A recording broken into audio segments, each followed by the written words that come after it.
সত্যি বলতে এই সাংবাদিক ভাইয়ের সাহস আছে। রিপোর্টার ম্যাডাম অগ্নিমিত্রা পালকে প্রশ্ন করেছে পেট্রোল ডিজেলের দাম নিয়ে, বা তার উপর বসানো স্টেট গভর্নমেন্টের ট্যাক্স নিয়ে, আর আমাদের ম্যাডাম শুনিয়ে গেলেন থার্ড ওয়ার্ল্ড ওয়ার নিয়ে।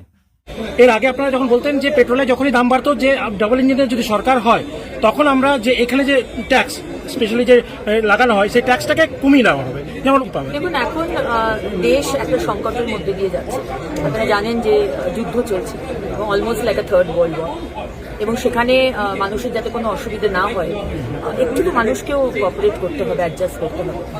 মোদ্দা কথা, কোথাও যদি এইটুকু হয়, এরা এত বড় করে দেখাবে যে বিষয়টা, মেন কথা মানুষকে শুধু একটু ভয় দেখিয়ে দমিয়ে রাখতে হবে।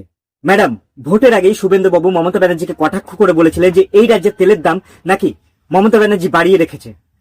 পেট্রোল ডিজেলের দাম অন্য রাজ্যের থেকে 10 টাকা এখানে বেশি। বিজেপিকে যেদিন আনবেন সেদিন বিহার, ইউপি, দিল্লিতে যে দামে পেট্রোল ডিজেল পান সেই দামে এখানে পাবেন। তাহলে মমতা ব্যানার্জি যে দামটা বাড়িয়ে রেখেছিল সেটা অন্তত কমান।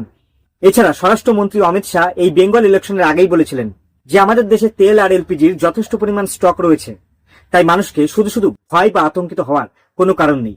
सभी को आज आश्वस्त करना चाहता हूं, कोई डरिए मत, कुछ नहीं होने वाला है। पर्याप्त मात्रा में पेट्रोलियम प्रोडक्ट्स का रिजर्व है। তাহলে এখন এই ওয়ার্ল্ড ওয়ারের গল্প কেন করছেন? ও আরো একজনের কথা তো বলতে ভুলেই গেছিলাম, স্পেস মিনিস্টার নীতিন গডকরিজি, যিনি বলেছিলেন পেট্রোলের দাম 15 টাকা লিটার হতে চলেছে। आप 120 रुपए जो पेट्रोल ले रहे हैं उसका भाव हम 15 रुपए लीटर करेंगे। তা ম্যাডাম, আমার সোজা প্রশ্ন, এই যে আপনি সোকল্ড থার্ড ওয়ার্ল্ড ওয়ারের উল্লেখ করলেন, এটা চলছে খুব জোর হলে গত 3 মাস ধরে। তা 3 মাস আগে পেট্রোলের দাম কত ছিল? 50 টাকা।